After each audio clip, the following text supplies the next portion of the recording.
Capítulo 9. Sossegado.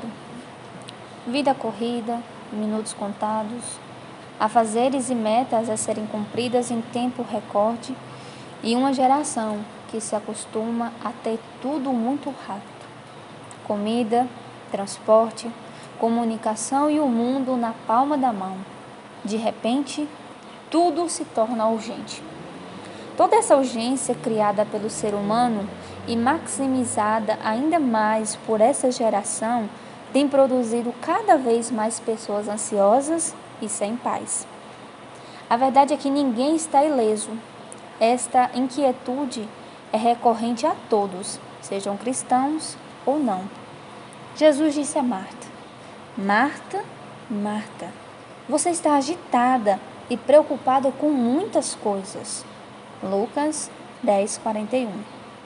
Ou seja, até os que estão perto do Mestre ficam ansiosos a ponto de deixarem de desfrutar a presença dele. A situação é ainda pior para quem não tem comunhão com Deus. Em Isaías 57:20, lemos que os maus são como o mar agitado. As suas ondas não se acalmam e trazem lama e sujeira para a terra. Já deu uma olhada nas ondas do mar? Ela não descansa. Assim é um coração sem Deus. Já percebeu que diante de um problema, nossa primeira atitude não é ter o otimismo de que vai dar tudo certo, mas sim verbalizamos palavras negativas, não percebendo que, ao profetizá-las, estamos chamando isso à existência, ao invés do contrário.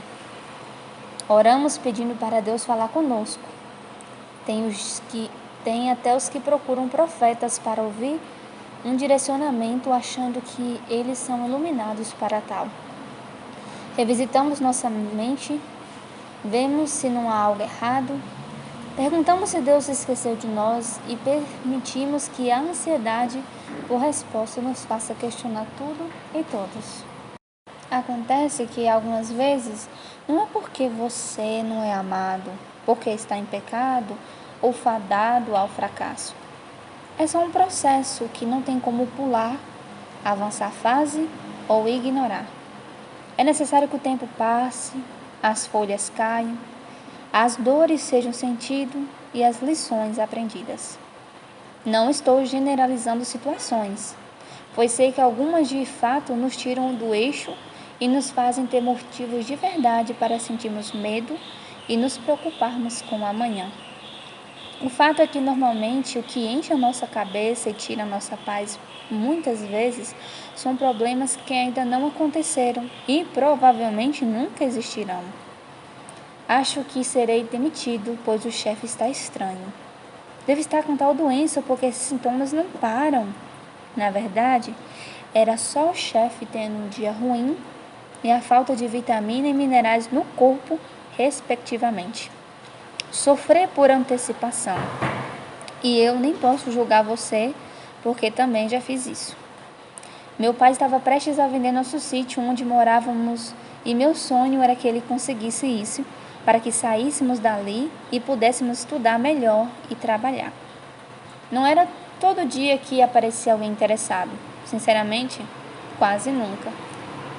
Não dei muito crédito quando alguém falou que meu pai estava conversando com um possível comprador, mas depois de vê-los passar o dia inteiro percorrendo o lugar e finalmente parando para a negociação, tive um vislumbre real de certeza que o tão sonhado dia da venda do sítio finalmente tinha chegado. Eu estava em êxtase. De repente, vi o telefone do comprador tocar. Pelas palavras ditas por ele, entendi que do outro lado da linha, a dona de um sítio que ele visitara antes do nosso, havia resolvido vender pelo valor que ele havia ofertado. O sítio daquela senhora era melhor, maior, mais plano, mais perto do acesso à cidade, enfim, era superior ao nosso. Eu nem esperei a ligação terminar quando ouvi dizer: então agora a senhora resolveu aceitar a minha oferta? Saí correndo em direção ao meu quarto. Joguei-me no colchão, pois nem cama eu tinha na época, e chorei, como uma criança que acabou de perder algo que ganhou minutos antes. Enquanto chorava, dizia: Deus, por que o Senhor permitiu ele vir se no final ia dar tudo errado? Por que o Senhor não deixou tudo como estava?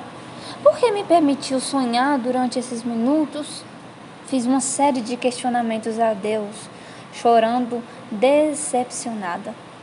Era uma ansiedade com algo que eu não sabia como terminaria, mas que simplesmente concluí que ele não compraria nosso sítio, e sim a da outra mulher. No meio do meu choro, respirei e parei. Não sei bem explicar, mas a vontade de chorar simplesmente passou.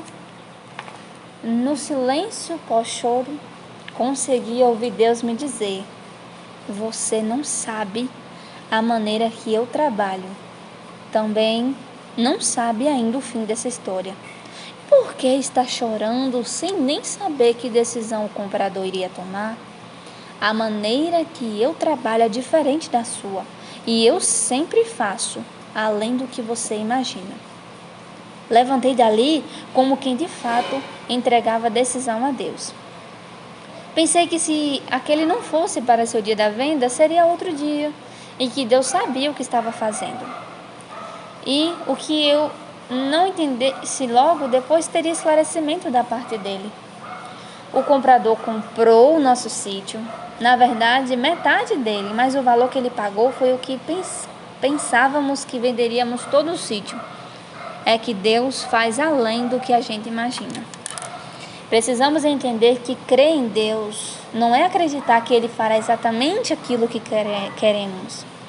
Crer em Deus é acreditar que Ele vai fazer algo e a maneira com que fará será a melhor, independente se eu concordar com Ele hoje ou se eu só entenda tudo amanhã. Jesus não nos quer ver preocupados ou ansiosos com qualquer que seja a situação.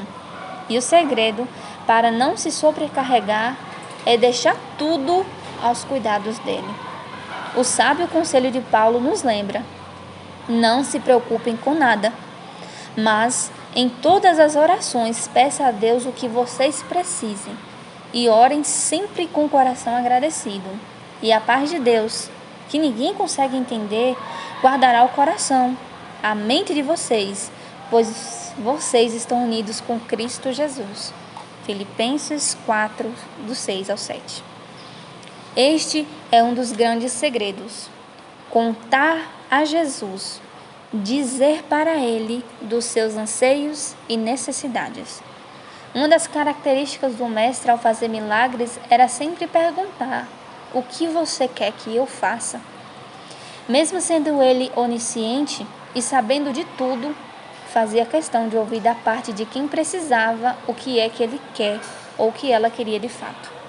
Quando verbalizamos nossos pedidos a Deus, é como se estivéssemos intrínseca com uma confissão de fé, como se disséssemos que cremos no seu agir e poder.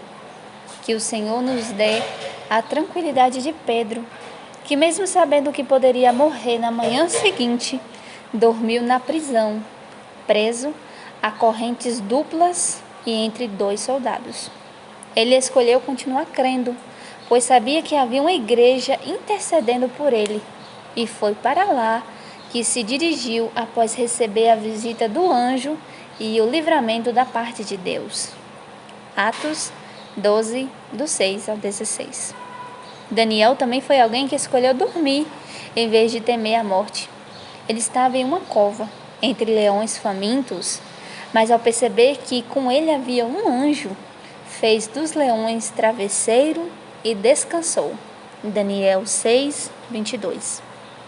Deus lhe deu a vida para vivê-la em abundância. Busque seus objetivos, mas não deixe que isso cobre tanto você, a ponto de lhe roubar a alegria. Há belezas em histórias e conquistas que levam tempo. Eu sei que nem sempre são fáceis, mas são possíveis, principalmente se você mantiver a calma. Deus é especialista em escrever histórias, e para que elas sejam boas, Às vezes são necessários capítulos difíceis e os propósitos só Ele o sabe. Na maioria das vezes, o Pai está nos ensinando, sarando e tratando. Descanse, pois os finais das histórias escritas por Deus são vitoriosos. Respire fundo. O outono de folhas secas e o inverno de dias frios passam e tudo fica lindo novamente. Que seu coração entenda que sossegar é a melhor escolha, mesmo que seja difícil pôr em prática e que não pareça a melhor estratégia. Sossegue, entregue e espere. Seja sensível às instruções que o Pai dará a você. Se for para agir, não pense 2 vezes. Se for para esperar um pouco mais, que seja. Deus não pede muito de nós. Ele só nos pede para crer. Acredite, vai ficar tudo bem.